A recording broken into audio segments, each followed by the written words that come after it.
回了屋，苏小芝让牛仔坐下，她则是去给牛仔准备热水。家里空荡荡的，如同她一样，外表看着好好的，但内心一片千疮百孔，心底更多空落和荒凉。苏小芝有时候都想不清楚，她这辈子到底求什么。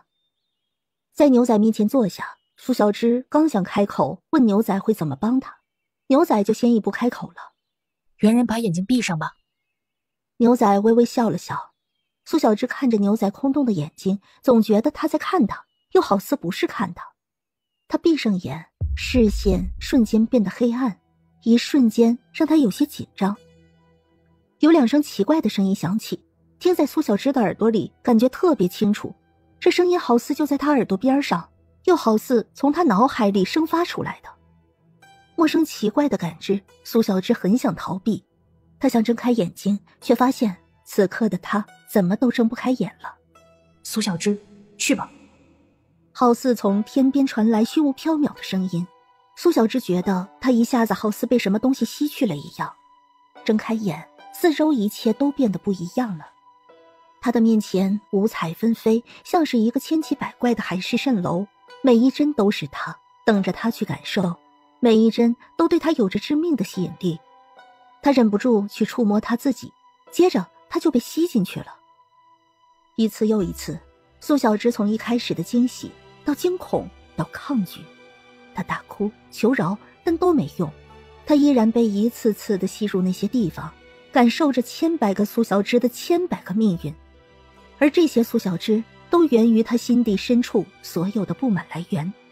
曾经她责怪苏三郎不够大气，不注重兄弟之情，那在这千百之中的一个苏小芝里，苏三郎就如他所愿。在日子好过之后，苏三郎按照他的心愿原谅了苏老爷子和王氏，他们一家子再次回归了苏家，所有挣钱的生路都充公了。王氏和苏老爷子又要求苏三郎和赵氏要苏崇、苏华把好夫子让出来。苏三郎和赵氏丝毫不反抗，王氏和苏老爷子所要什么他们就给什么。苏崇、苏华也被苏超、苏青、苏才、苏顺、苏雷等人欺负，变得沉默寡言，阴沉极了。在这种他期望的命运里，他再也看不见他们耀眼的光彩。会笑的赵氏在常年的劳累中早早过世了，懂事的苏小玲和可爱的苏小璐都被王氏和苏老爷子许配出去，他们都过得不好，毫无生气。不管是哪一种命运，苏小芝都痛彻心扉，她只感受到了压抑和痛苦。这样的命运是她想要的吗？不，她不想要，她不要这样。她觉得自己就像是陷入了轮回，被封印在了这一世，哪怕每一世凄惨缘由都不同，但结局都一样。苏家没有发家，苏大郎和苏二郎做生意不在乎口碑，挣钱的好门生会很快被毁灭掉。他们如同田里的蚂蟥，钉在身上后只会拼命的吸血。苏家的所有人都是如此。苏小芝疯魔地抓着自己的头发，疯狂地尖叫。她不愿意一次又一次看着这样悲催的事情发生，但她怎么也逃避不了。无数次的崩溃后，她反而越来越冷静，她的心一点点变得安宁。她感觉到自己眼前的迷雾被拨开了，在这一刹那，她明白了。有热热的从脸上滑落，这种灼热一直烫进了她的心里。人人明白便好了。耳边响起了一道声音，苏小芝睁开眼，她伸手揪着心口大哭。是我错了，是我错了，我对不起三哥，我对不起他们。一切都是他的错。原来不管他曾经怎样想过，只要他所想的变成现实，最终都不会有好结果。苏三郎之所以会有今天，都是因为他已经看明白了，他并非不重视父母兄弟之情，那个不慎言辞的三哥其实已经给过他们很多很多次机会了，哪怕是受过那么多苦难，他也一直在宽容。可爹娘呢？明明一直都在享受种种好处，却从来都不知足。我知道我错了，我也知道不能回到过去了，但以后只要我活着一天，我就再也不会让他们伤心难过了。他擦去泪水，再睁开眼，眼神里不再有怨愤，也不再迷茫。哪怕他心里依然伤痛，他他也不会再觉得无助和难过，因为他知道他真正该难过的不是他想要的没有得到，而是那些他一直忽略的宽容和原谅。他不配呀，他们做的没错，一直都是他错了，他哪里配得上？我会用我的余生来赎罪的。苏小芝看着面目和善的牛仔，对他跪了下去。能为别人解开苦难就好。牛仔起身便拿着芒杖离开，苏小芝也连忙起身，翻箱倒柜找了所有好的干粮送给牛仔。牛仔摆摆手，请留步，你我之间并无饭食缘分。他没有吃苏小芝一米一面，他来得很玄妙，走得也很干净。苏小芝没有强求，他相送，远远地看着牛仔离开，消失在他眼前。他眼眶微红，转身看着村里的方向，眼神平静。昨日得到黄金的时候，他还不明白苏老爷子看他的眼神，如今他却是懂了。他想，或许从那年开始，苏老爷子不准苏大郎和苏二郎再去找苏三郎，他也再没有说过苏三郎一家不好。从那时候，他的亲爹心里就明朗了吧？赵氏不明白，但他以夫为天，所以他从不会违背苏老爷子的意愿。昨晚到底发生了什么？他走的时候，爹娘都还好好的，可今天他们都去了。苏大郎和苏二郎还说是他害了老两口。苏小芝目光坚毅起来，他不能背这样的罪。他不只是苏小芝，他还有孩子。如果胡长寿能安全回来，他一定会和他道歉。如果大儿子回不来，他还有小儿子，他们当他儿子已经是大不幸了，他不能坏了孩子的名声声誉。苏小芝擦去泪水，关好门之后，她坚定地朝着村内走去。苏小芝找到了村长家中，进了王老爷子家门之后，苏小芝就对着王老爷子跪了下去。村长，请你为我讨回公道，我要请苏氏一族还在世的所有长辈来见证，我要与我两位兄长苏大郎和苏二郎对不上公堂，我要告他们弑父弑母，还嫁祸污蔑于我。王老爷子都吓呆了，好一会儿才缓过神来。小芝啊，你说的可当真？你可想好了？我想好了。他从来没有这么清醒过，也从来没有想得这么清楚过。苏老爷子和王氏同一天死了，苏大郎和苏二郎今天这闹一次，全村人几乎都知道，丧事已经开始准备了。苏小芝现在喊冤，甚至不惜兄妹之间撕破脸要对簿公堂，是所有人都没有想到的。苏小芝有这样的请求是可以的。王老爷子确定他的要求后，也没耽搁，立马就叫儿子跑去找人。村长李正，还有苏氏宗族里还活着的老太公，所有人都被请去苏家。苏大郎和苏二郎还不解，但听说是苏小芝这样请求后，纷纷都大怒，要打苏小芝。哼，大哥二哥，这是想打死我，让这事情彻底成为冤案吗？村里所有人都可以为我作证，你们若是打死了我，那就证明是你们杀害了爹娘，嫁祸于我，所以你们不让我活着，不让我说话。但我苏小芝发誓，我没有做过的事情，你们也休想栽赃给我。只要我还有一口气，我告去县里、州里乃至京城里，我也绝不罢休。苏大郎、苏二郎都住手！这世道不是没天理的，少来胡搅蛮缠。今日有我南山村村长和李正在，更有苏氏一族老太公和各支族人在，都容不得你们兄弟如此放肆。今日任何人不论情面，只查真相。苏大郎和苏二郎有些慌了神儿，他们没能打苏小芝，却也用眼神狠狠地威胁。谁知苏小芝丝毫不怕，全无往日的躲避和惧怕。苏大郎和苏二郎心里都觉得苏小芝今天是撞邪了，怎么好似跟变了一个人似的。说，大爷大姑，这事儿就是我们家事，苏小芝都是外嫁出去了，你们听她的干什么？哪家的外嫁女手伸得她那么长？之前我们让她照顾爹娘，还以为她是有孝心呢，谁知道她是没安好心，偷我爹娘的金子还不说，还活活把爹娘气死了。若不是娘临终前说出真相，我们都还蒙在鼓里呢。反正爹娘都死了，真相是怎样根本没有人知道。苏小芝不想背着罪过也得背，她一个人还能翻天了不成？苏大郎和苏二郎联合起来，加上周氏和李氏，你一句我一句，说的苏小芝完全插不上话。苏小芝听着这一字一句如刀子割心的言论，她没有退缩，甚至没有哭。等苏大郎、苏二郎说了个够，她才开口：谁说爹娘死了就没有证人了？我留在村里给爹娘送饭照顾他们这1年来，爹娘打我无数次，我身上有无数的伤痕，都是我的证人。我若是要害死爹娘，我以前怎么不动手？现在你们说我害死爹娘，气死他们，说我是为了偷金子。那我问你们，我偷爹娘金子是爹娘亲口说的吗？我以前为什么不偷？偏偏要在你们这几日回村子，我就偷了。苏小芝身边没有人帮她说话，但她所有问出来的都能让人起疑。而王老爷子是来作证的，自然也要为苏小芝问一问。苏大郎、苏二郎、李氏、周氏，苏小芝这些问题你们能不能答上来？苏大郎、苏二郎、李氏、周氏，你们也休要避而不答，快点速速回答。李正、李老爷子没想到有生之年还能主持一桩苏家人的事情。如今苏老爷子和王氏一同归去，他们的死究竟是怎样，都叫人唏嘘。但这兄妹几个都要一个结果，显然谁也不肯背这个千古骂名，那就按规矩来查清楚。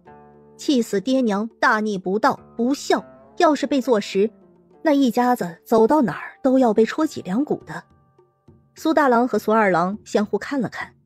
这有什么好问的？娘打你，那是因为娘知道你不安好心才打你。你肯定是知道爹娘有金子，才一直忍气吞声。你看见我们回村来了，怕自己煮熟的鸭子飞了，所以你昨天就忍不住趁机偷拿了金子。爹娘之后发现了，气不过，一时气上不来，才驾鹤西去。对，大哥说的没错，我可怜的爹娘啊，是儿子不孝，让你们受苦了。苏二郎和苏大郎一唱一和，李氏和周氏也拿着帕子抹眼角。爹娘，你们死的好惨啊！苏大郎、苏二郎两家这边刚回答完，李正和村长都看向苏小芝，等他说话。苏小芝看着假意抹泪的苏大郎和苏二郎他们，悲从心中来。他仿佛看见了数年后苏大郎和苏二郎的结局，他们做的一切，他们的孩子都铭记于心，孩子们会认为这都是很平常的事情。苏大郎和苏二郎现在还不知道，但总有一天他们会知道的。刀子砍在心上的滋味，就如同现在的他所感受的一样。所以昨晚在我走之后，你们两家都进过爹娘的房间，也是爹娘告诉你们我偷拿了金子是吗？苏大郎和苏二郎相互看了看，苏小芝又追问：昨天才发生的事情不至于这么难回答吧？大哥二哥们也还不至于老糊涂了。就算你们老糊涂了，那大嫂二嫂呢？侄子侄媳妇们呢？难道你们两家人10几口都一起糊涂了吗？苏大郎和苏二郎脸色很难看，他们根本没有想到苏小芝赶来找事，事先也没有商量过这种情况该怎么办。苏小芝这样问，他们多考虑一下都会显得可疑。苏大郎也顾不了那么多了。对，是娘告诉我们的，不是娘说我们还不知道呢。你说金子是娘给你的，这你说出去谁信呢？你平时来送饭，娘是怎么打你骂你的？她根本就不可能把银子给你。没错，当时娘发现金子不见了，爹就上不来气儿，爹去了，娘一时也没缓过来，也就跟着去了。这都是我们两家人亲眼看着的。今天打你，从你身上搜出来的金子就是证据。没错，你们也知道，娘经常打我骂我，我的身上遍体鳞伤，往往都是旧伤没好，又添新伤。苏小芝接过话茬，她撩起袖子，她的手臂上还有好几道青紫的地方，这些一看就是被打的。看着苏小芝身上的伤，李氏眼珠子一转：太小姑，你咋这么狠心呢？难怪昨天你送饭的时候，娘在里面又打又骂的，你现在还好意思拿出来叫人看？你……周氏伸手抹了抹眼泪，都怪我们太相信他了，谁能想得到他会做出这样的事情？娘每天都打骂我，这是事实，我也没有说不认。我把这些伤给大家看，是告诉大家这个事实。不管苏大郎、苏二郎两家人怎么说，苏小芝心里越来越安宁，她知道该怎么做。打得好，现在爹娘没了，我们做兄长的也要好好教训你。所以昨晚娘肯定不会打你们，对吧？毕竟偷拿金子的人是我，有气也该是对我出。那当然没有了。既然爹娘没有打你们，那让人检查检查你们身上，那总是可以的吧？毕竟在那样的情况下，我想只要不是你们做什么大逆不道的事情，娘也不会气得打你们。你们也才回村，其他人就更不可能打你们了。人们听着纷纷觉得有道理。苏大郎皱了皱眉头，嘟囔着：娘那个脾气，发起火来乱打人也不奇怪吧？还请你们做个公证，让人检查一下他们身上是否有伤。他们怀疑我的伤是拿金子的时候被娘打的，但那时候我娘完全可以大叫说我偷金子。我走的时候他们都还好好的，他们说爹娘都是我气死的，我不认。我认为是他们大逆不道气死了爹娘，而在愤怒之下，我娘下手肯定会比平时狠，他们身上的伤就会是证据。苏小芝说完，就静等村长和李正发话。李氏和周氏相互看了一眼，都慌了一下。昨天他们都被打了很多次，平常的时候王氏下手都不会手软，更何况昨天即便是苏大郎和苏二郎，王氏也是用尽了力气往死里打。如果真按照苏小芝这样，那就对他们很不妙。哎呀，大小姑啊，娘平时是什么样的人，你又不是不知道啊。娘好的时候，心情不好都要拿我们撒气，大妈更是常有的事情。可阵子我们连她跟前儿都没去呀。方才说不会挨打，也不过是想要在这个时候要点脸面才这样说的呀。娘有气，若是我们挨打几棍子她能消气，我们可都认了呀。但谁知道她最终还是气不过。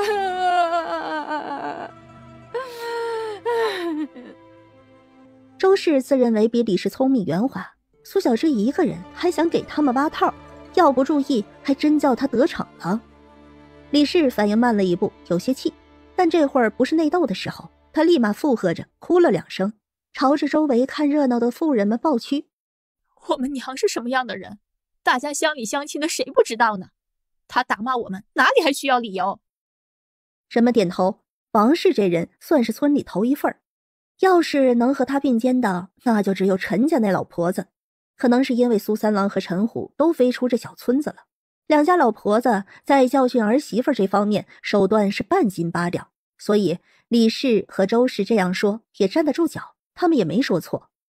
因为王氏和苏老爷子已经去了，他们也不可能起来开口告诉大家真相。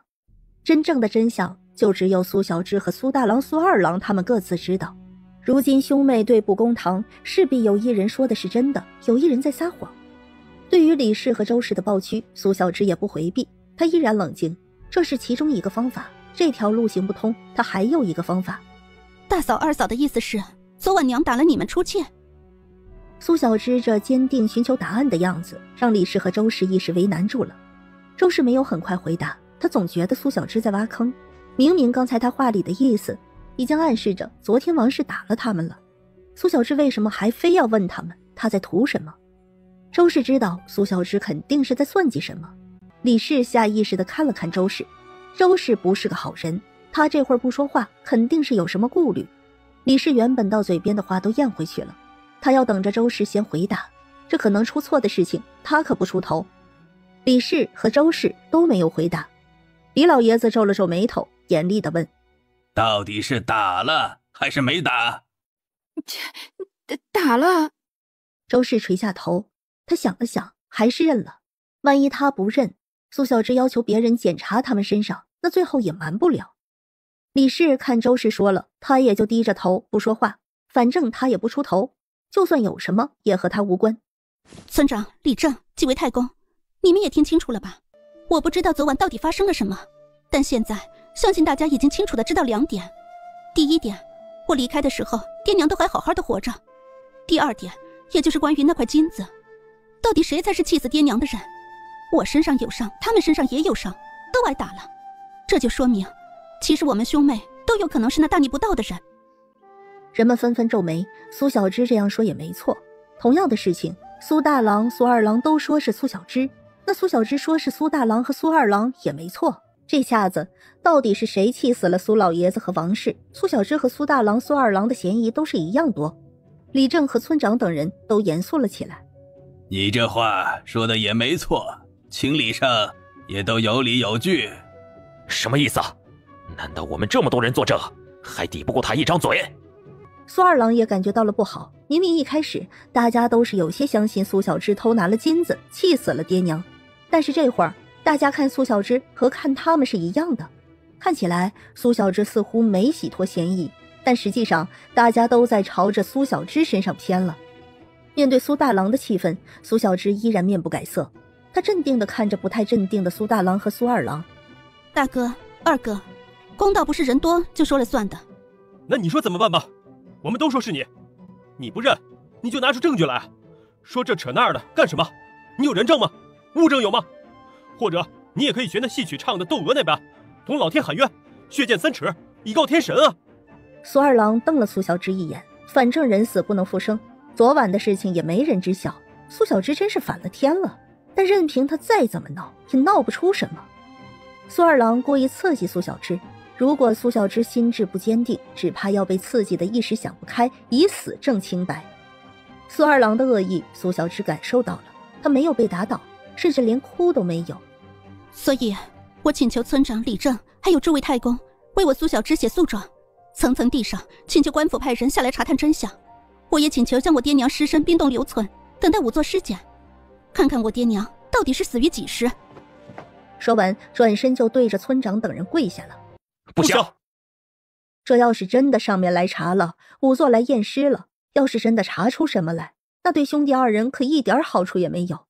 他们昨天翻找一通，把王氏藏的银钱全都拿走了，之后他们就走了。王氏和苏老爷子什么时候死的，他们根本不知道。这要是真认真查起来，那他们肯定讨不到好，所以坚决不能查。小芝，你消消气，之前呢都怪你二哥在气头上才对你动手的，嫂嫂呢在这儿也跟你道个歉。哎，这爹娘也去了，还是别折腾了，要早些入土为安才好啊。是啊是啊，咱们都是一家人呢，牙齿和嘴巴都有磕到碰到的时候。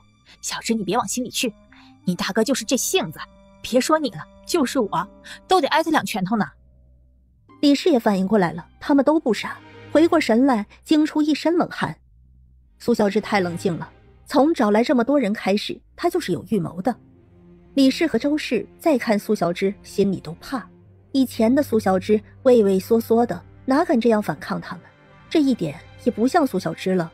苏小芝不会是被鬼上身了吧？这样的丑事闹出去了，我们的子孙以后怎么做人呢？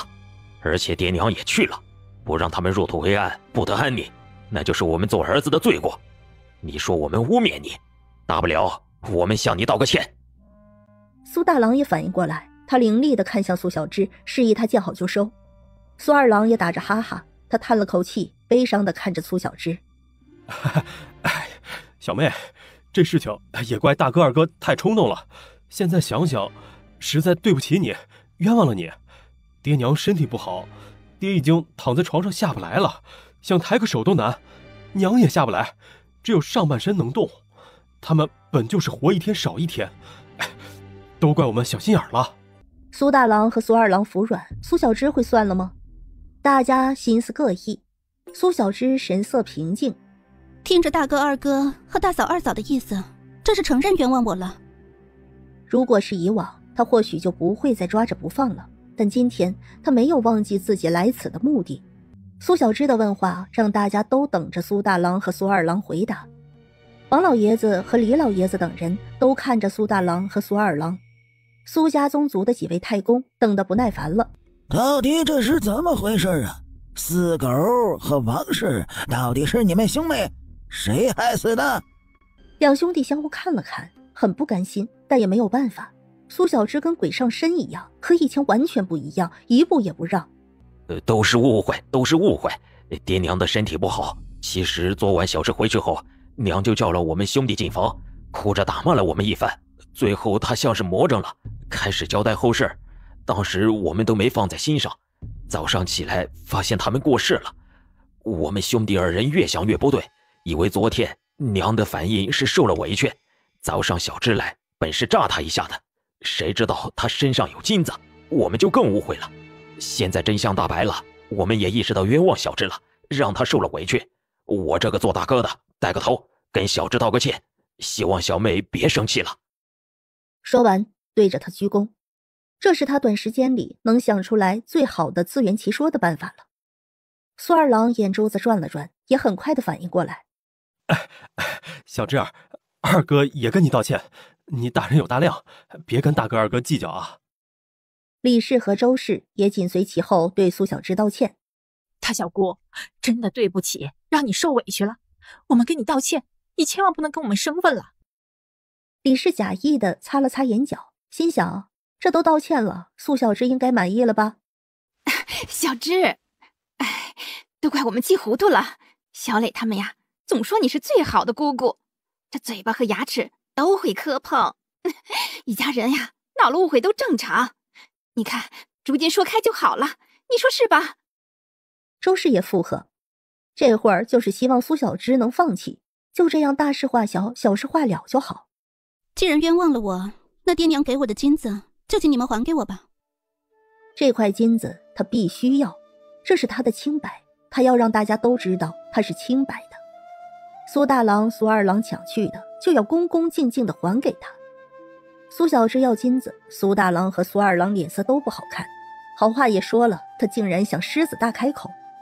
李氏和周氏也缄默了，那一块金子两家分下来都是好几10两，要他们拿出来给苏小芝，这实在是要人命啊。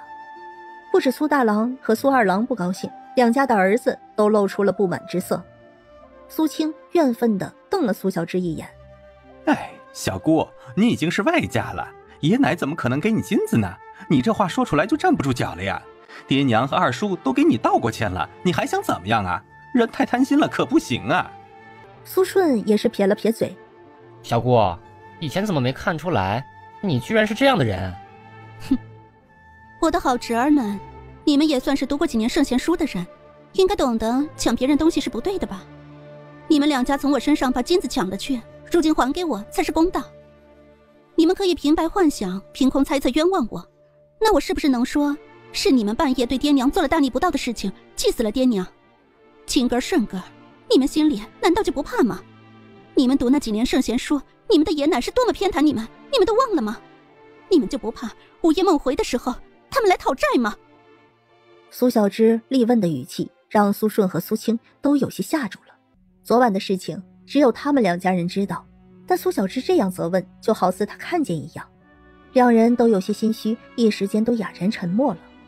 你们真的是好的不学，坏的学得一代比一代厉害，一个个的书都读到狗肚子里去了，丢脸丢脸！族宗太公都很生气，抢外嫁女的银钱，这说出去脸都要臊死了。若是苏老爷子还在，定是要指着鼻子好好骂他一顿。被族宗最高辈分的人说教，苏大郎和苏二郎也觉得没脸，两兄弟都恨恨地看向苏小芝，想用眼神示意他退让，但苏小芝看懂了之后只是冷笑。大哥二哥，这是我最后一次这么叫你们。爹娘去了，你们不分青红皂白这么对我，兄妹之情也就断了。把我的东西还给我，今后我苏小芝和你们两家人桥归桥，路归路，老死不相往来。说这话的时候，苏小芝心口生疼。她其实最不愿意的就是这样，她一直都希望兄弟和兄妹之间都能好好的，不要闹得生死不相见那种。但如今她没法欺骗自己了。苏大郎、苏二郎，你们把抢了苏小芝的还出来，不然他报了官，这件事情就没这么好解决了。李正皱了皱眉头，听了这么久，他们也算是明白了。苏大郎和苏二郎都是一脸青涩，那块金子至少值50两啊，就这样交出来，他们不愿意。早知道老东西还藏了金子，他们怎么也不会给苏小芝这个捡漏的机会。现在要把金子拿出来，无疑是从他们身上挖下一块肉来。苏小芝，你说娘为什么把金子给你？我看这金子就是你偷的。苏二郎沉默，反正要到了，金子有他一份。哼，大哥的意思是刚刚说的话都不算数了吗？那好，那我坚持报官，就让官府来彻查清楚吧。我相信爹娘的房间里肯定还留下了蛛丝马迹。苏小芝冷眼看着苏大郎，他心里有个悲凉的猜测浮上来。他不愿意相信，可看着现在的苏大郎和苏二郎，他知道他不愿意信的就是真相。明明昨晚爹要给他金子的时候，娘是知道的，哪怕震惊不敢相信，他也让他拿走了。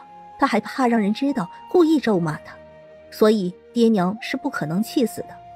他们被气死，那只能是他走后发生的事情。他永远都不可能知道昨晚发生了什么，但无论是什么，都让他觉得心痛和悲哀。给他，爹，你还给他，咱们要有骨气。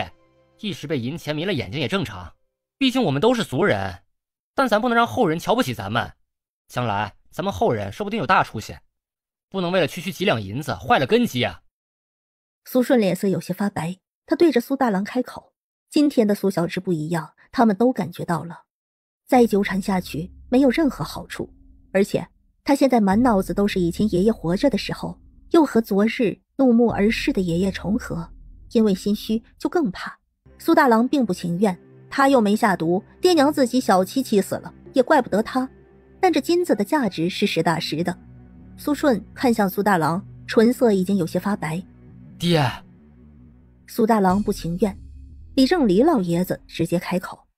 哎呀，既然说不清楚，那还是报官吧，请官府来断定吧。李正看了苏小芝一眼，想着他会不会到这一步，狠不下心来就算了。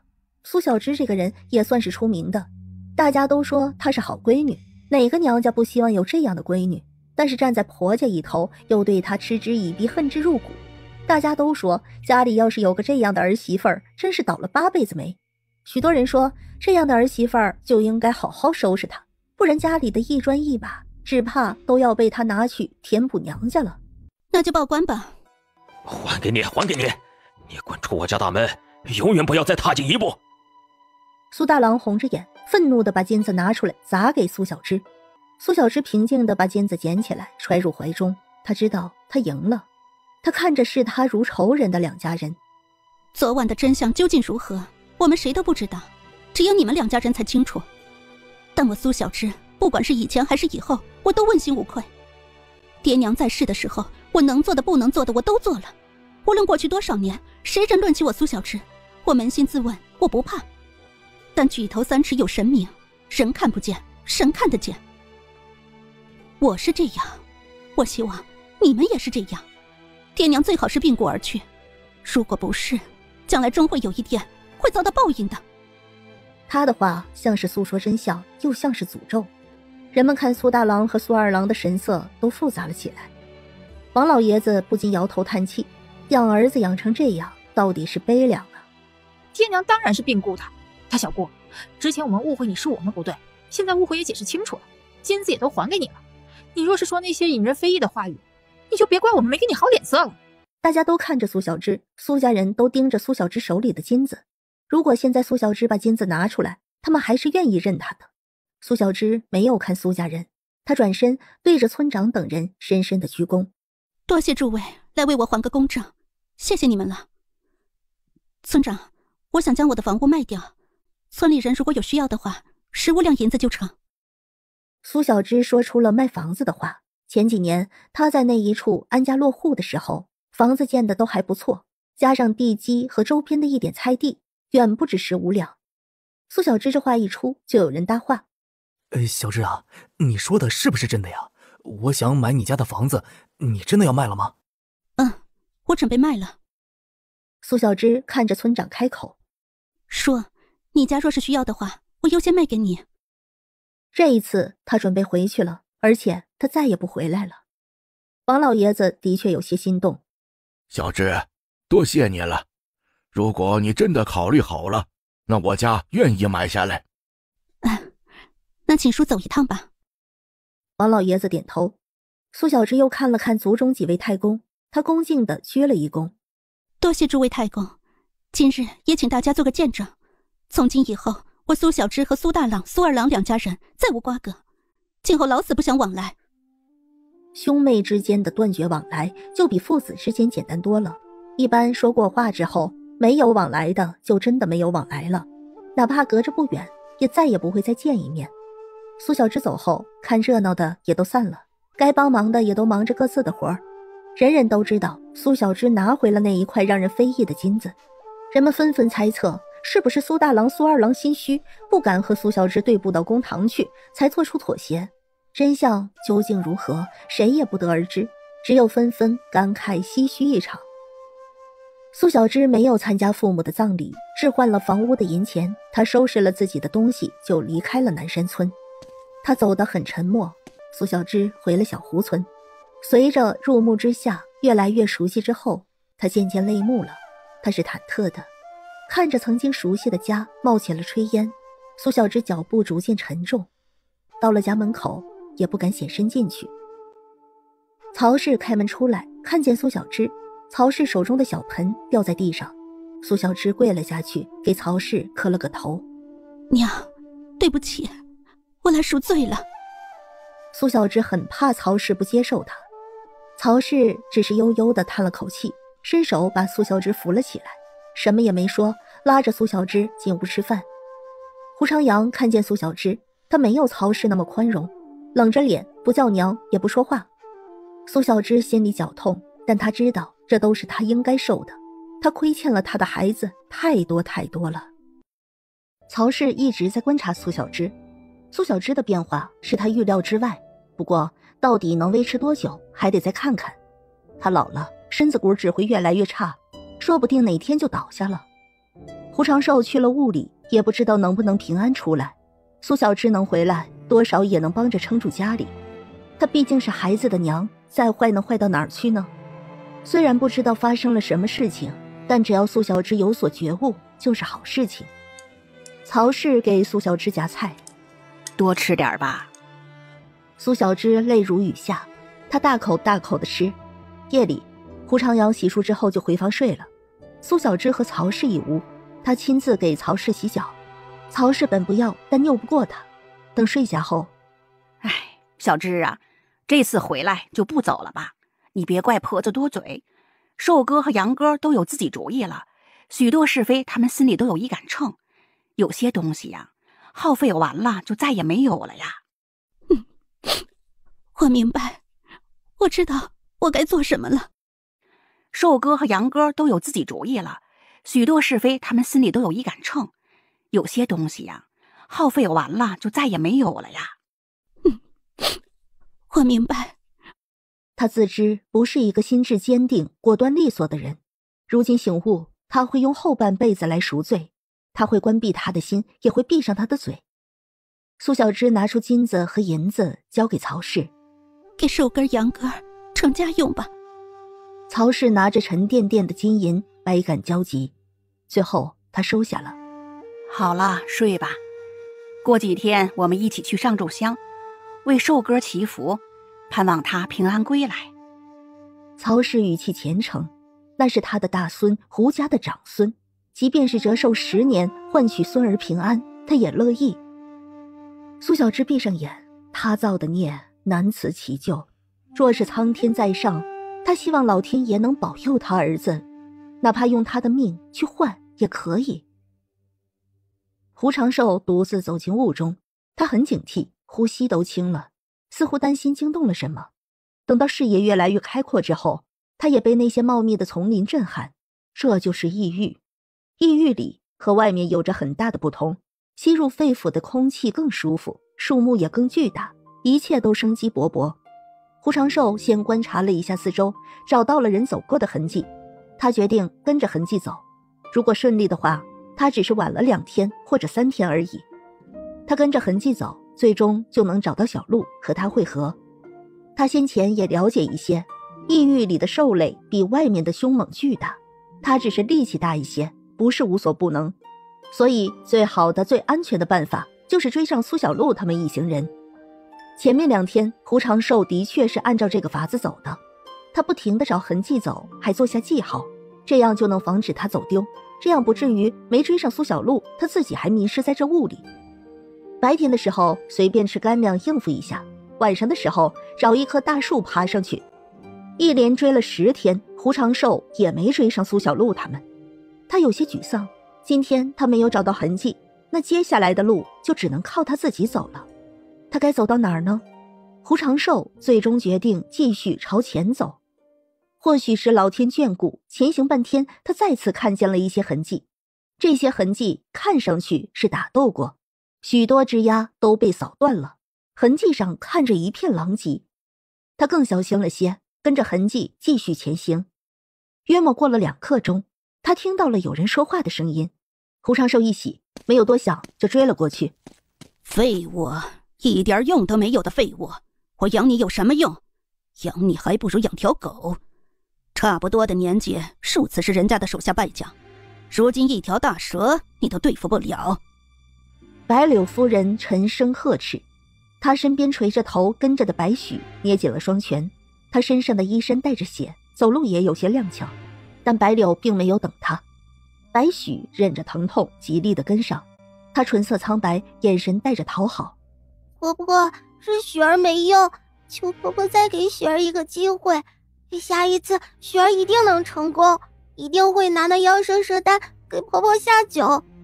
哼，下次若是不成，我留你也无用，你便为了那大蛇好了。白柳脸色阴沉，瞪着白许的眼神有着说不出的厌恶。他走得很快，白许踉跄地跟上，鞋也跌了一路。胡长寿没有防备地和白柳面对面。胡长寿看着只有2个人，他深感不妙，他没有慌乱，很快冷静下来。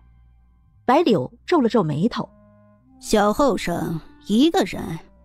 不是，跟朋友一起来的。哼，那你的朋友呢？这荒山野岭人烟罕至，我看这除了我们3人也没有别的人了。爱说谎的小后生我可不喜欢。胡长寿撒谎，白柳一眼就看出来了。胡长寿心里已经警铃大响，他转身就跑。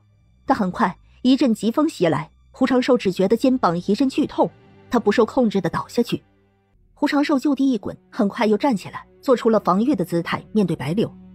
白柳笑了起来，哼，不自量力。一交手他就知道胡长寿没有内劲，看着好似会点武功，但仅此而已，不足为惧。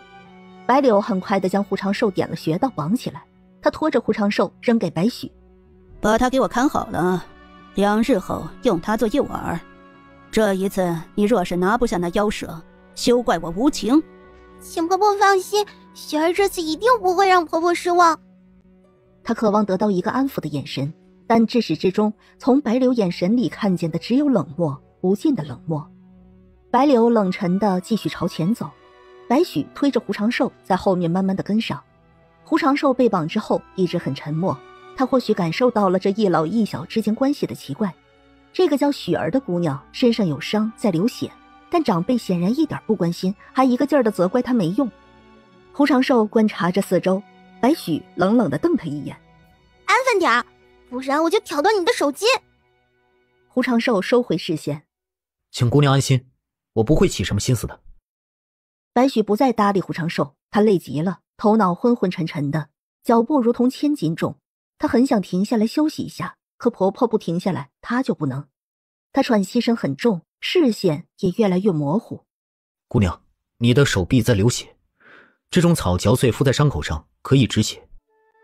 或许是他温和的善意，让白许心里有那么一瞬间恍惚。他没有对胡长寿恶语相向。不关你的事，你自己都自身难保了。白许不理会胡长寿，只让他走快点儿。白许的视线紧跟着白柳，看见白柳终于停顿下来，他松了口气。婆婆终于决定休息了。胡长寿看着白许，不知道怎么的，心里好似被触动。在白许没注意的时候，他费力地撸了一把草叶。他和白许都走到了白柳身前不远。白柳已经坐下，他盘腿坐下，随身拿出干粮，吃了一些又收起来，闭上眼调息运转。白柳完全没有顾白许，所以白许坐下来之后就昏迷了，他也不知道。或许是料定胡长寿跑不了，白柳甚至没把胡长寿当回事。胡长寿叹了口气，他的手被绑着不方便，他的确没有想逃跑。这个老妇武功高，他跑不了。他看了看脸色苍白昏迷过去的小姑娘，将药草放进口中嚼烂，药汁很苦涩。他嚼烂后靠近白许，发现他一只手臂衣服都烂开了，露出里面狰狞的伤口。胡长寿把嚼烂的药汁给白许敷上，他发现他腿上也有一处伤口，他也为他敷上药了。做完这一切，他才安静地坐着，贪婪地吸收吐纳灵气，时不时会看一看白许。看着白许，胡长寿就想起了苏小璐，他叹了口气，世上如小璐这样的姑娘少之又少，小璐是明月，而如这位许儿姑娘的女子却很多，如满天星。没有遇上危险的时候，胡长寿还紧张，如今真的遇上了危险，他反而很平静。或许这就是他的路，他的结局吧，就当是他命不好。如果运气好，他或许能看见明天和后天的朝阳。入睡之前，胡长寿如此的想。半夜的时候，白许醒了，他先是警惕地看了看胡长寿，发现他没有逃跑，而是睡着了。白许松了口气，若是胡长寿趁他昏迷逃跑了，婆婆又要惩罚他了。不管他受了多重的伤，只要婆婆交给他的事情他没有做好，那他就是有罪。白许抬手发现伤处没有那么疼了，他看了一眼，月光下有药草的渣渣掉在地上。白许愣了愣，他不由得看了胡长寿一眼，他想起胡长寿说的话，他心里一时有许多情绪翻涌。白许准备起身，却发现小腿上也有药渣，他目光低垂出神，一时间他没有再动。过了好一会儿，白许才回过神，他看向睡着的胡长寿，眼神有些迷茫，他不懂胡长寿为什么要做这样的事情。白许的视线下移，最后落在了胡长寿绑着的手上，他目光冷了冷，眼神也不再迷茫。一个即将要死的人能图什么？无非就是觉得她是一个小姑娘，好哄骗，想哄骗她放她走而已。区区一点小恩惠就想哄骗她。白许眼眸沉冷，他从怀中掏出一块干饼子丢在胡长寿身上，他转过身如无事发生。胡长寿被砸醒，借着月光看见了饼子，他费力地捡起来，小口小口地吃着。谢谢姑娘。白许没有应声，他不在意。吃完了东西，姑娘，我想方便。白许嘴角勾了勾，他就知道是这样，他没理会。姑娘，人有三急，姑娘也不想让我世界难堪吧？那走吧，别耍花招，不然我会一鞭子抽断你的腿。白许起身，伤处虽然还有些疼，但这点疼痛对他来说不算什么。他推着胡长寿去下方林子，他一直冷笑着看着胡长寿，等他开口哄骗。胡长寿并没有多看白许，他只是规规矩矩的。到了树后，姑娘，我方便之声恐辱姑娘的耳朵，姑娘不妨走远一点。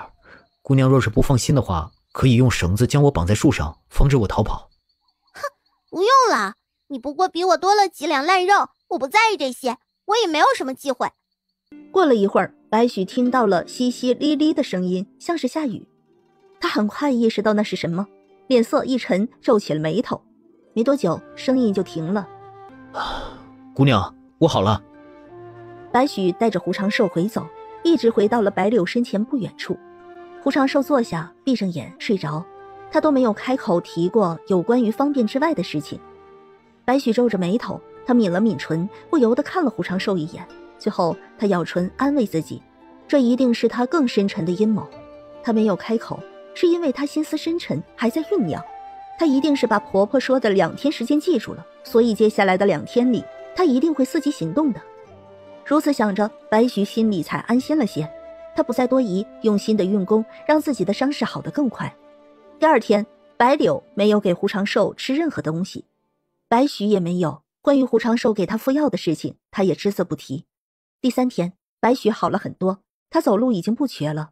胡长寿要去方便，白许监督着他。远离了白柳之后，姑娘的伤好得很快，挺好的。那些药草很好认，姑娘下次若是受伤了，可以寻一些，也很好使用。不管是嚼烂了敷在伤口上，还是用石头锤碎了敷在伤口上，都可以。这草药没有什么大作用，唯一的作用就是止血效果特别好。我以前手割出血什么的，只要一点药汁，立马就不出血了。胡长寿不由失笑，这些简易的药理还是苏小璐告诉他们的。你对我说这些，我也不可能放你走。没关系。说完这句话之后，胡长寿就不再说话了。从白许的话语中，他已经知道他的意思，或许他没有那个意思，但他认为他有，也没有必要解释什么，他们本来就不相识。胡长寿沉默，方便完就乖乖地跟着白许走回去。这2天胡长寿可谓是水米未进，再好的身体也显得有些虚。白许看着他的背影，顿住了脚步，拉住胡长寿的绳子。胡长寿不解，转过身。怎么了？你若是想吃点东西，我倒是可以给你。胡长寿看着白许捏紧的拳头，摇摇头。不用了，姑娘不必多想，我会那么做是因为我有一表妹看起来和你差不多，我才那样的。说完转身朝前走。这一次白许没有拉绳子了，但回到白柳面前，白柳并没有打坐，他冷冷地看着白许，他冷厉的眼神让胡长寿感觉到了一些不太好。果然下一秒，贱东西，给我跪下！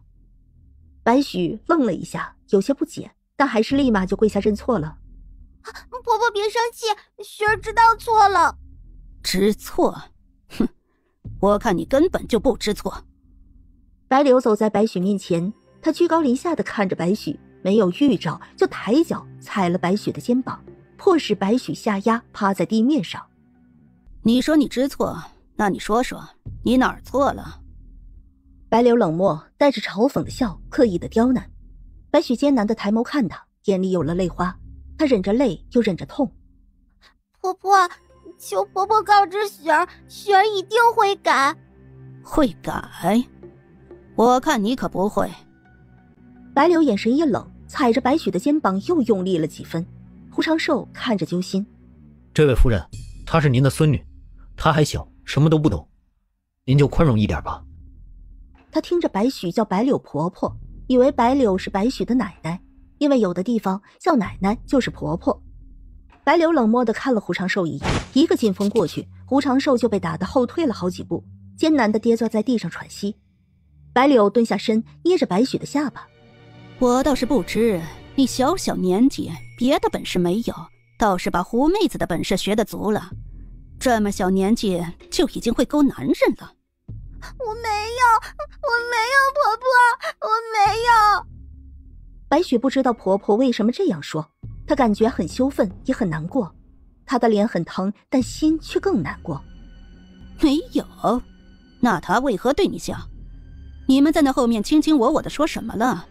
你们是不是还背着我做了苟且的丑事？白许呀白许，你真让我恶心！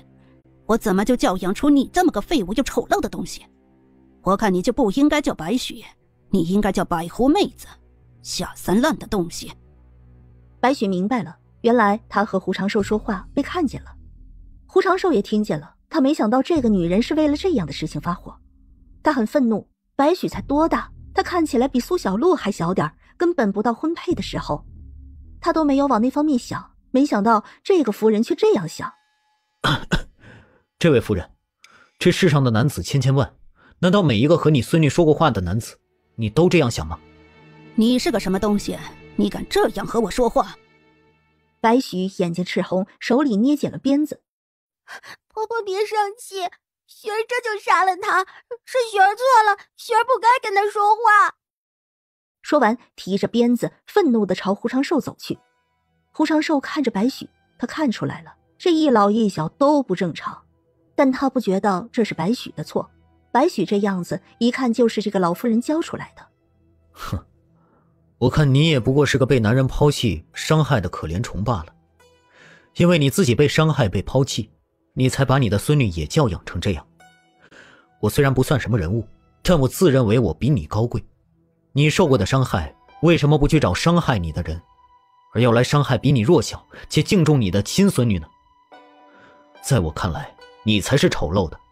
你不敢报复伤害你的，也不过是因为你没有那个实力，所以你只会欺压弱者，而你甚至连一个男孙都不敢欺压，只敢欺压和你一样的女子。他鄙夷地看着白柳，就像是在看一条可怜虫。白柳愣了几息才反应过来，他怒不可遏，愤怒地朝着胡长寿急速而来，一只手狠狠地掐住了胡长寿的脖子，他气得面目有些狰狞。我要杀了你！脖子被掐住，窒息的感觉瞬间袭来，胡长寿感觉自己被提起来了，他腿不可控制地踢动。被我说中了，你恼羞成怒了？他很鄙夷白柳，严厉的讽刺、鄙夷都刺痛了白柳的心。白柳鞭子甩了过来：“你闭嘴！我不准你这样说我婆婆！”鞭声破空而来，胡长寿不躲不避，他也避不开。眼见他就要挨着一鞭子了，白柳突然抬手挥开，内力推动化解了白许的鞭子，还把白许掀翻在地。白柳已经松开了手，胡长寿跌坐在地，艰难地呛咳着：“我现在不杀你，我要用你做诱饵，我要你被妖蛇活活咬死，我要你痛不欲生，我要你为你说出的这些浅薄无知的话付出代价。”白柳甩手转身就走，走远了些，就地打坐调息。胡长寿喘息着，他担忧地看向白许。白许缓和了一会儿，就爬起来了。他没有看胡长寿一眼，自顾自地坐远离了些。胡长寿看他没事，也没说话。每个人有每个人的命，他的命是这样，白许也是。一夜很快过去，第二天一早，白柳就扔给了白许一个东西。白许很快地拿着，朝着胡长寿走来。白柳冷冷地盯着，似乎只要白许眼神有任何异样，他都不会放过白许。但白许没有，他走过来，狠狠地捏开了胡长寿的下巴，就给他灌了进去。小姑娘眼神里对他是满满的厌恶愤恨。扒光他的衣服，把这个涂在他身上。白许也照做，很快就把胡长寿扒的只剩下一条里裤。一股腥臭味道的汁液被白许粗暴地抹在胡长寿身上，然后白柳起身朝前走。白许推了胡长寿一把，跟上。你叫什么名字？胡长寿不答话。哼，不说就算了，反正你也活不了了，知道你的名字也无用。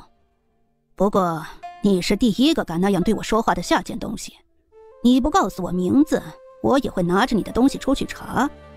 等我查出来了，我会把和你有关的人都杀掉。白柳的话让胡长寿愤怒了。哼，如果你说出你的名字，那一人做事一人当，我便放过你家人。胡长寿，我的名字。太好笑了，胡长寿，我看你叫白长寿、短命鬼还差不多。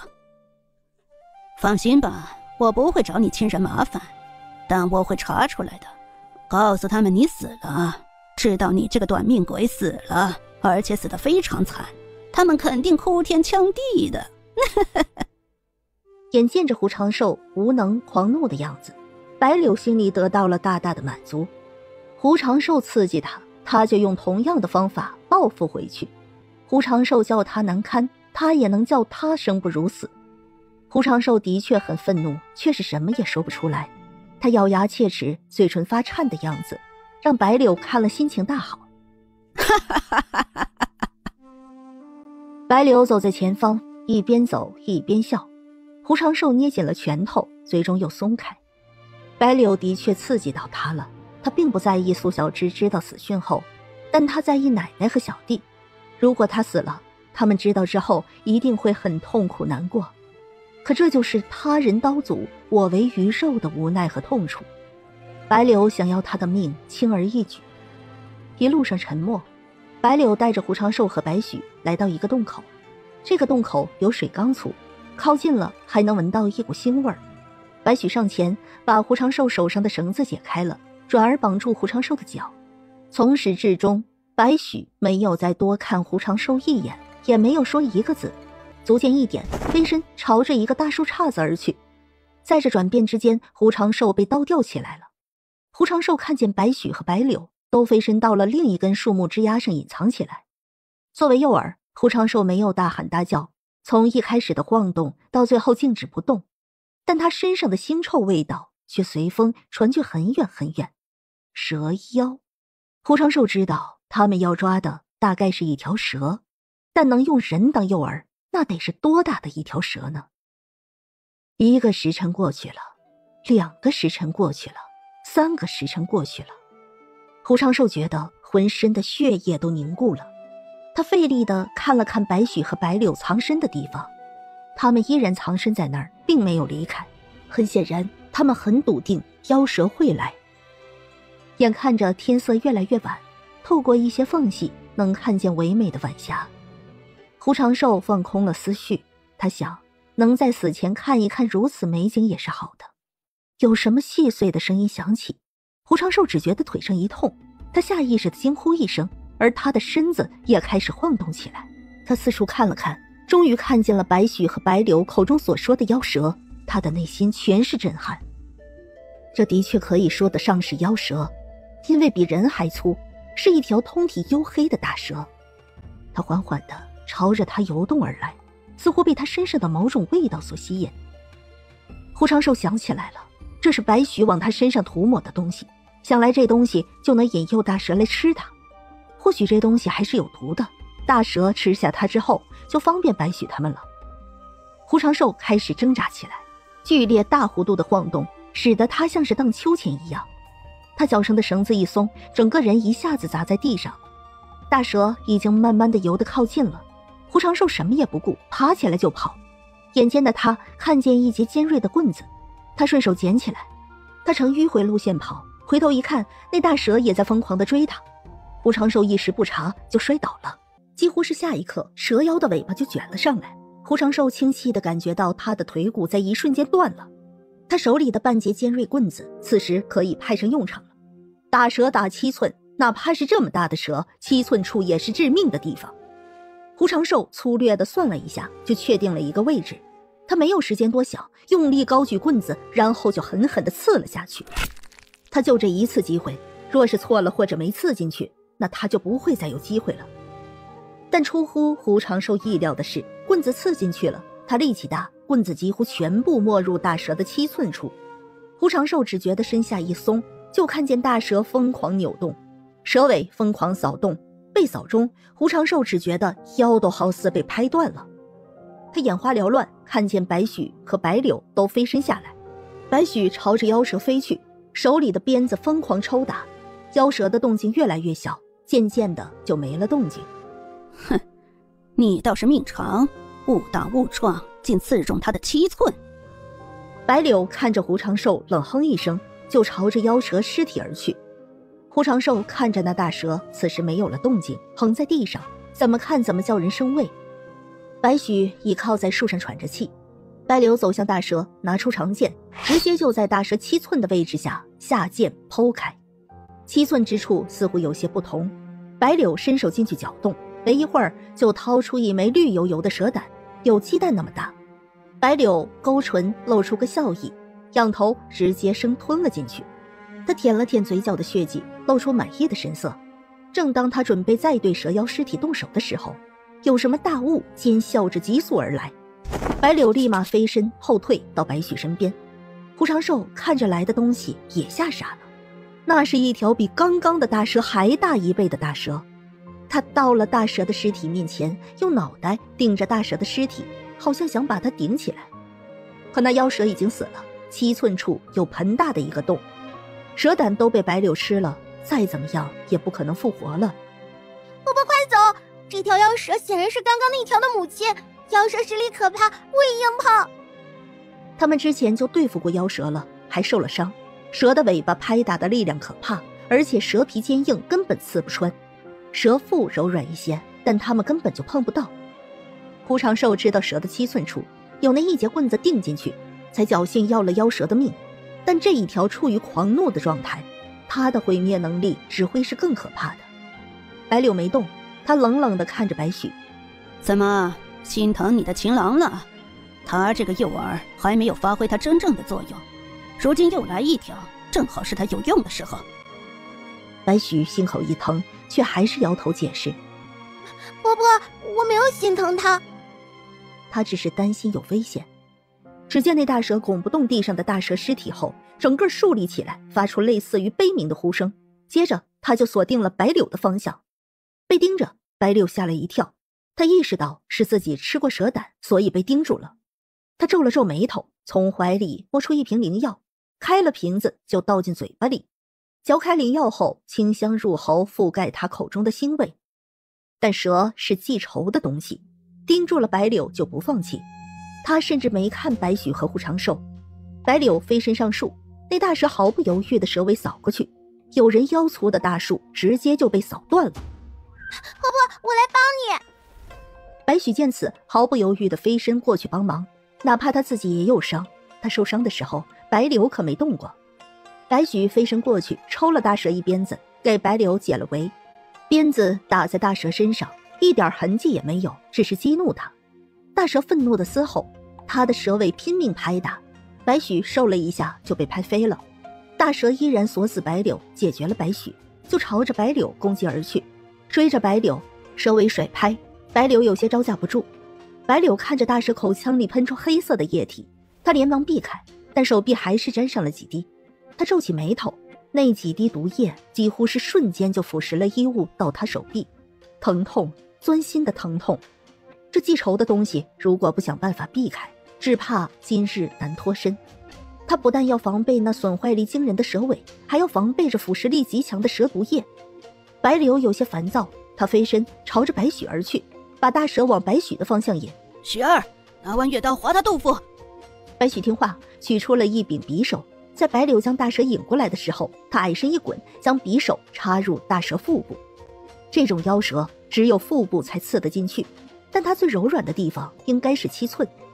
匕首刺入，大蛇吃痛，白许抓着匕首不放，企图用这样的方法让大蛇自己把伤口拉裂得更宽更深。白柳看着白许把仇恨拉过去了，他冷冷勾唇，将一个东西砸在白许身上，瓶子破裂，白许被腥臭的汁液喷洒一脸，身上也都是。废物，养你这么久，你也算有点用处。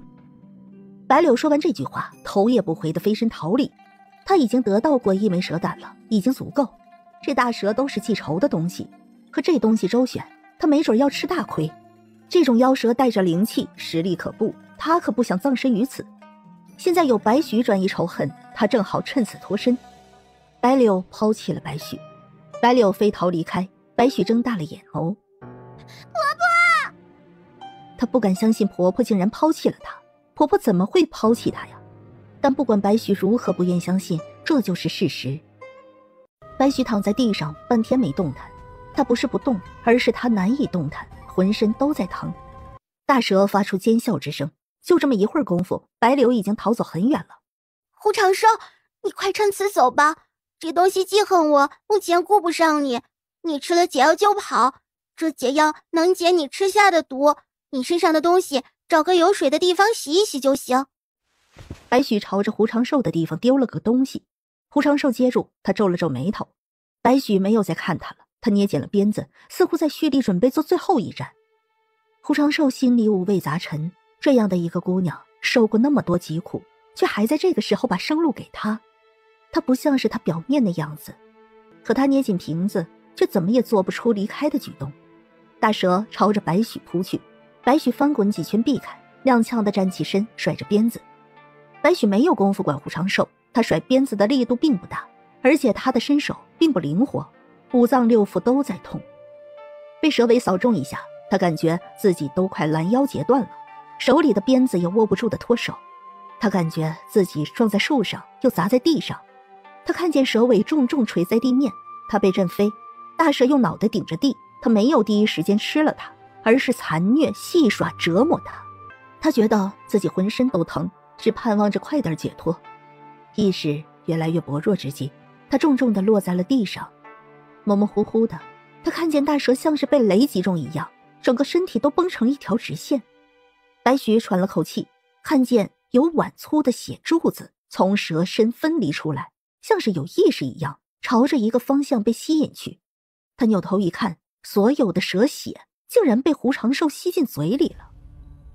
他很是诧异，这是怎么做到的？大蛇的身体一软，他张开大嘴，喷洒出一口毒液进蛇血里，最后重重砸在地上。不要！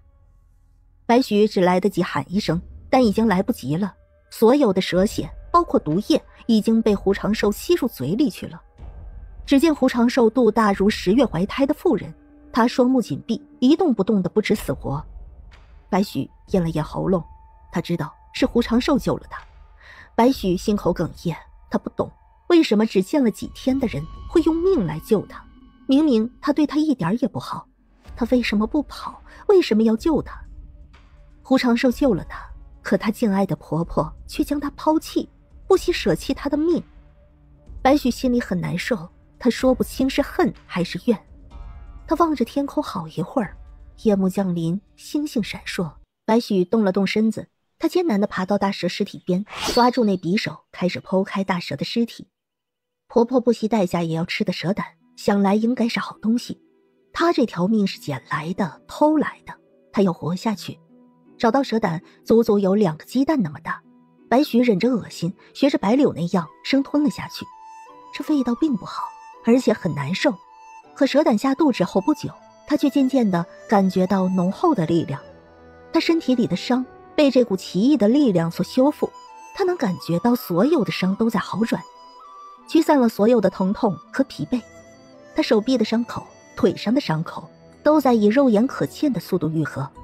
白许惊讶地看着这一幕，在这顷刻间，他懂了，原来婆婆一直要吃这些兽类的心肝，是因为它们之中蕴含了巨大的能量，而越是强大的妖兽，力量越强大。而蛇胆以药用价值出名，所以取其胆准没错。过了会儿，白许站起身来，缓缓地走到胡长寿身边。他看着他肚大如鼓，好似比怀胎要生的妇人肚子都大。白许沉吟，他想起婆婆见过怀孕的妇人，婆婆总是会唾弃一口，低咒一句，不知廉耻。白许心中思绪翻涌，他眼神转变为厌恶。他抬脚准备离开，但走了几步又顿住。胡长寿死了吗？白许回转过来，他走到胡长寿身边，蹲下，先试探了一下胡长寿的脉搏。难以想象胡长寿还活着。你救了我一命，我该还你，这样我就不欠你了。可你吞下的毒液我也不会解毒，是死是活全看你的命。白许说完就起身，他制作了简易的拉车，把胡长寿拖了上去，然后拉着他放到拉车上。看着那2条大蛇，白许皱了皱眉头，最后还是走过去，取了一些蛇肉带走。离开了那一处地方，白许找了个安全避风的山洞，把胡长寿安置了进去。他把解药喂给胡长寿吃，就没管他了。今天经历的事情太多了，给他打击也很重。他从来没有想过一起相依为命的婆婆会抛弃他，他心里好似空了一块，不知道前路该怎么走。夜里的异域出奇的静，白许一夜无眠。第二天天一亮，他回神过来，看了一眼胡长寿，又试探了他的脉搏。胡长寿还活着，他的肚子似乎小下去了一点。胡长寿，胡长寿，你醒醒，醒醒！白许推了推胡长寿，但胡长寿没有要醒的趋势。他按了按他的肚子，是硬的。白许把蛇肉放进布袋，然后碾压成肉糜。他给胡长寿喂了一些，确保他咽下一些后就不管他。他该上路还是上路。他以为胡长寿会死，毕竟他的肚子很硬，那绝对是常人达不到的。但他每天试探胡长寿的脉搏，他都还活着。他每天会给胡长寿喂一些东西吃，不多。胡长寿的肚子也一天比一天小。在1个月之后，他恢复了正常。这天他醒了过来，白许正在垂烂肉糜，胡长寿看着他的背影。白许姑娘。白许愣了愣，然后转头起身。你醒了？但我四肢还动不了。他仅仅只是醒了过来，身体还僵硬的跟石头一样。白许走过来，按了按胡长寿的肚子，软的。他捏了捏他的手臂，也是软的。你骗我！说着，白许愤怒地把胡长寿拉起来，但胡长寿脑袋朝一边歪去，浑身也丝毫没有力量反应。白许姑娘，我没有骗你。白许松开，胡长寿就砰的一声砸回车子上。因为白许太粗鲁，胡长寿没有办法好好躺回去，砸在板车上，又不可控地摔在地上，以一个扭曲的姿势。白许看了他一会儿，他才重新把他拖回板车上。你救了我一命，我还你一报。你如今醒了，我们就两不相欠。是的，谢谢白许姑娘。如果我现在走，你这样子必死无疑。我再给你半个月的时间，如果半个月之后你还是这样，那我不会再帮你，我不可能带着一个累赘。好，谢谢。他感觉到白许有些不一样了，他知道是他的婆婆把他抛弃，打击到他了。他救白许，说起来他自己也不知道怎么回事，但现在能活着，他心里很感激。他和白许其实也并不熟，白许没有丢下他已经是个奇迹了。他如果这样子一直不能恢复，白许不可能一直带着他，而他这个样子他也不愿意回去。就当这条命是多偷来一阵子，如果不能走着回去，他宁愿长眠于此。胡长寿没有要求白许为他做什么，白许给什么他就吃什么，白许不喂了他就不吃了。接下来这几天依然如此，胡长寿没有开口索要，他们之间一天到晚都说不了几句话。白许有时候会杀一些兽类取了心服用，鲜血淋漓的。他吃完后会取一些肉吹成肉糜给胡长寿。空闲的时候，白许都是在发呆。这阵子他完全没了一个小姑娘的干净模样，脸上许多血迹都是干涸凝固的，头发也是乱糟糟的，衣服也破烂了些，很多血迹已经浸透成了黑色。已经是过去13天了，胡长寿也没有好转的迹象。这天晚上下雨了，胡长寿看白许在外面呆坐了很久。白雪姑娘，避一避雨吧，淋雨多了不小心受寒会生病的。他本不想说话，因为他感觉到白许不想和他说话，甚至白许有些厌恶他。但看他一直淋雨，胡长寿还是提醒了一句，白许若是不动，已经和周边的树木没有区别。雨水冲刷了他身上的血迹。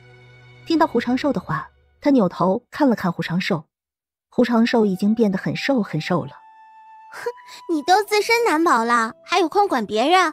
只是一句提醒，姑娘若是听了，那便是好的；姑娘若是不想听，那也没什么。还有最后2天，你不害怕吗？他很不理解胡长寿为什么这么平静，丝毫没有恐惧、不安和害怕。他是不怕死，还是觉得他不会抛下他呢？没有什么好怕的，一切都是天意罢了。我能多活这1个多月，我已经知足了。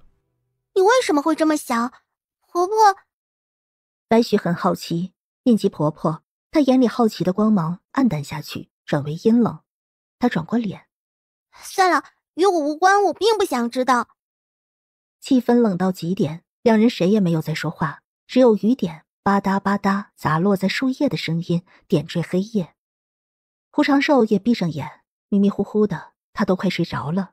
又听到白许突然开口说话：2日之后，我不会再带着你了。啊，我知道。又沉寂了一会儿，白许又开口：你家里还有兄弟姐妹吗？你爹娘会嫌弃你成为一个不能动弹的累赘吗？如果他们不嫌弃，我可以送你出去。不用劳烦白雪姑娘了，我不回家。白许看上去冷漠又怪异，不像个正常女子，但她其实也没那么坏，她没有丢下他，她做了她能做的所有事情。胡长寿看着漆黑的夜，我9岁的时候，我爹就过世了，我奶身体不好，我还有一个小弟。11了，如今年月不太平，我回去负担太重了。本来我进来也做好了死在这里面的准备。哦。雨还在下，两人都安静下来。许久之后，或许是以为胡长寿睡着了。我不知道我爹娘是谁，从我记事起就只有婆婆。婆婆对我很严厉，她教我武功，带我去过很多地方。婆婆不喜欢女子，也憎恨男子。她能养大我，我就很感谢了。她是我唯一的亲人，她是婆婆，也是我师父。我希望她高兴一些，她让我做什么我便做什么。我发过誓，长大以后一定帮她报仇，把她憎恨的仇人都除尽。我从来没有想过她会抛弃我，我以为不管她曾经经历过什么，我们都是彼此唯一的亲人。许多次遇到危险，婆婆也没有嫌弃我，我以为她永远不会抛弃我。可这一次她没有带我一起走，她不要我了。为什么我做了那么多，她还会狠心的舍弃我？难道这10多年她对我真的一点感情都没有吗？白许自语到最后，言语里已经充满了哀怨恨意。寂静的夜里，回应他的只有雨声。白许眼神望着远处丛林，捏紧了手心，咬紧了牙关。胡长寿并没有睡，他沉吟了许久，才决定开口：白雪姑娘，你的婆婆从来没有真正疼爱过你，她只不过把你当成可以利用的工具罢了。你有力可用，他便一直带着你。当你不用之后，他就会毫不犹豫丢掉你，换掉你。或许下一次见面，他身边又会有一个新的你。我不知道你有没有耕种过地，就是普通百姓年年耕种的事情。在你婆婆眼里，你就是耕地的工具，坏了，能修的时候就修一修，但等到不能修的时候，那就不要了，要换掉，丢掉的。是这样吗？白许抬头望着天空，泪水混合雨水落下来。他不愿意承认的事实被胡长寿点破了，他的心里好似缺了一个大口子，真疼。天大地大，好似找不到容身之处了。他甚至不知道将来该怎么办，做什么。他找不到他处于世上的意义。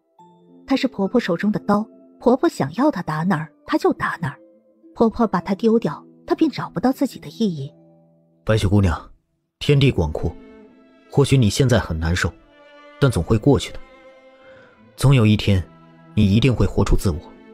你就是你，不是任何人能利用的工具。白许突然回头看他，夜幕下他看不见他什么表情，只有漆黑的轮廓。白许心里有种奇异的感受。那你呢？2日之后我离开了，你会怎样？你真不怕死？我怕。你离开之前，我会请求你把我带到一个丛林茂密的地方。我怕死，我不会轻易放弃。我动不了，但如果有虫子什么的爬过我的嘴角，我会吃掉它们。下雨了，我就喝雨水。若是运气好，我还能撑个10天8天的。或许在这10天8天里，我运气好又好起来了呢。胡长寿没骗白许，他就是这样打算的。哦，对胡长寿的回答，也不知道是满意还是不满意。这一次，两人谁也没有再说话。胡长寿最终还是没能劝动白许避雨，两人安安静静的。天渐渐亮了，白许起身离开。没多久，他嘴角带着血迹和肉糜回来了，也如常把肉糜喂给了胡长寿吃。这一天，两人没有说过一句话，好似昨夜的交谈并不存在。第二天也如此，谁也没有说话。第3天的时候，白许拖着胡长寿到了一处丛林茂密的地方。这一天，白许喂了他很多肉糜，吃完之后依旧没有任何言语。白许离开了。他离开后没有再回来，他按照说好的做了这些事情，离开了。胡长寿也很平静，并没有因为白许走后就大喊大叫，他很平静，一动不动。会有一些小虫子爬到他身上，有的路过他嘴边，他会突然张口吃掉。他不算饿，他能活着真是个奇迹。夜幕降临，树影堆叠，星空闪耀。胡长寿看着满天星，心中宁静祥和，就算是长眠于此也挺好的。抬头可见星，清风常相伴，也是个好地方了。他又多活过了一天，这对他来说又是一个奇迹。胡长寿并不知道白许没有真正的离开，他在很远的树枝上能看见胡长寿。如果胡长寿大喊大叫，他也能听到，但他一直安安静静的。或许是冥冥之中自有注定，那一支庞大的队伍在向着这边靠拢，他们说不定会救胡长寿。他只需要在这1、2天里确保没有兽类攻击他就行。他不是个好人，能多留这2天已经是他能做到的最大极限了。胡长寿一动不动了2天，白许也一动不动地盯了2天。等看到那边的官府的人朝着这边来了，白许运用轻功离开了。这一次他真正的再也没有回头。金爷，这一块怎么这么安静啊？鸟都没看见一只。哎呀，鸟都没看见一只。这地方呀，要么是有大东西，要么是大东西的地盘。哼，怕啥？咱来这儿不就是来找好东西的？啥东西啊？有人被绊了一下。有人，这里有个人。胡长寿也睁开眼，他刚才睡着了，许是已经平静接受自己任何的结局，他睡得太沉了。这人还活着？哎，你这是怎么了？怎么躺这儿一动不动，跟木头桩子似的？我中毒了，全身发软，不能动弹。那你还能活着，可真是个奇迹。楚进随手扒拉了一下胡长寿的手脚，他在观察胡长寿的神经反应，也在观察胡长寿的表情，看他是不是在撒谎。哎，你叫什么名字？你跟谁来的？我怎么看你有点眼熟啊？这人他看着有点眼熟，但又想不起来在哪儿见过。胡长寿，我自己来的。胡长寿说了名字，楚进看他眼熟，应该是之前他走在苏小璐身边的时候，楚进看过他2眼，但现在1、2个月不见，他也比较狼狈，楚进认不出他。胡长寿，你不是小璐家表哥吗？你不是不来了吗？哎，你咋回事啊？他没认出胡长寿，但胡长寿一说名字，他就记起来了。楚进也没有想到会在这儿遇见胡长寿。认出人之后，楚进立马招呼身边人：你们2个去找几根木头还有绳子，弄个担架出来。这是怎么一回事？小璐知道你来了吗？小璐不知道，我是自己来的。之前是因为我家有事儿，有些耽搁了，我自己进来想碰碰运气，被大蛇咬了一下，中毒了，就这样了。胡长寿没有全盘托出，只是简单的说了一下。楚进看着他非常的狼狈，而且人又脏又瘦。胡兄弟，你运气挺不错呀，只身进来这么久也没事，现在落难了又遇见我们，真不错。胡长寿笑了笑，他不可否认的点头。他的运气是挺好的，奇迹又一次的在他身上发生了。不管怎样，他是又能多活一阵子了，多活1天就有1天的希望。他并不排斥，谁也不知道多活1天会有怎样的转机。胡长寿很快被安置到了担架上，楚进带着人回返。你别担心，小璐医术好，你这情况对他来说说不定不是难事。谢谢。他望着明朗的天空，好像看见了一个人影。他歪头仔细看了看，又什么都没看见。你看什么呢？刚刚好像看见一只鸟飞走了。刚刚应该是白许姑娘吧，他没看清楚，但直觉告诉他是她。看见她被救就走了，他应该是安心了，不会觉得再有亏欠了，挺好的，希望她未来安好。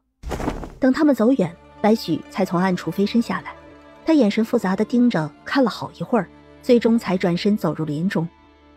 楚进还没有回到营地，就已经开始大喊：小璐，小璐，哎，你快出来看，你肯定想不到我捡到你表哥胡长寿了。苏小璐听到这喊声，差点被口水呛到了。他转头问师傅：师傅，你听见楚进喊什么了吧？吴老头翻了个白眼：听见了，他说捡到了你那表哥。苏小璐起身朝外走，他没有听错的话，那楚进就真的捡到了他表哥胡长寿。苏小璐快步出来，楚进让手下人把胡长寿抬过去。喏，哎，你看，这是你表哥胡长寿吧？他名字起得可真好，长寿长寿，人如其名。这一次的异域，猛兽类居多，什么大熊、大狼、大虎啊，遇见了不知道多少次。他们一行人都有折损，胡长寿只身一人能活到现在，可不就是人如其名吗？胡长寿有些哭笑不得，他原本不知道怎么面对苏小璐，现在看见苏小璐目露担忧。小璐，很抱歉。楚进说的没错，你名字起得真不错。说着已经伸手捏住胡长寿脉搏，探他的脉了。苏小璐也没想到，时隔快2个月，他会在这异域里见到胡长寿。他们一路也遇到了许多艰险，更何况胡长寿一个人。楚进说他名字起得好，还真的没说错。苏小璐从怀中拿出一个药瓶子，倒出一粒药喂进胡长寿嘴里。胡长寿正要说话，苏小璐就先一步开口：你先别说话，你的情况很奇怪，我还不知道怎么告诉你，我不一定能够救得了你。胡长寿将到嘴的话咽回去，苏小璐给的药一入口就很清爽，他咬开后只觉得一股力量快速地修复他的身体，他感觉自己就像是干涸许久的树，一下子得到了甘霖滋养，好舒服啊。你先喝点水。苏小璐又去拿了水来，喂给胡长寿喝了一些，胡长寿都喝了，还又吃了一些东西。他被带到了一个单独的账房里，只有苏小璐在他身边。小璐，谢谢你，其实我已经没有遗憾了。在这样的地方，你们不用带着我，我不想成为累赘。其实这里面挺好的，我感觉这里面是很不错的长眠之地。小鹿，我知道你想说什么，但这是我的选择。我这个样子，不出去就是最好的，真的。胡长寿有点哀求的意思，他真的怕苏小璐把他带出去，他这样子只会成为累赘，他不愿意那样活着。你真不知道我要说什么，不过你既然担心这个，那我就告诉你吧，你想做的选择我答应你，如果到离开的那天你还不好，那我就把你留在这里面，但是在这之前，我觉得你可以试着控制一下你身体里的毒液。你现在之所以不能动弹，完全是因为毒液麻痹了你所有的神经，但这毒液其实就是你身体的一部分，它是属于你的。我不知道你是怎么走到这一步的，但是毒液流转在你全身，你都没有死，这本就超常了。而且现在异域相融，没有什么是不可能的。如果这毒液与你本就是一体呢？你是能够控制这毒的呢？这意思是不是说我像毒蛇一样，身体里的毒就是我自己的，能毒别人，不会毒我自己？差不多就是这个意思。毒蛇的毒液在牙齿，你的毒液在全身，虽然不太相同，但道理都是一样的。你看看我感应到了水的能力，我能够控制水，在异域里会有很多想象不到的收获，所以你不要觉得奇怪，反正能想到的都可以试一试，也不要觉得太复杂，就当它是自己的手脚。你自己走路、吃饭、喝水，是不是很平常？就当做平常事来看待就行了。好，我会试试的，谢谢小鹿。苏小璐微微一笑，摇头，她没有再多说什么，起身退了出去。异域能力这条路上，似乎谁也帮不了谁，只能自己摸索感应，或者通过他人的经验领悟，但能领悟多少，谁也不知道，一切皆有可能，一切都是变数。苏小璐出了账房，回到炼药的地方，闻着浅浅的药香，她心旷神怡。在炼药上，就是她熟悉的领域了。晚上的时候，苏小璐给胡长寿送了饭去，喂他吃东西。喂完之后，我还什么都没感应到。没那么快，慢慢来，反正还有很长的时间，不急。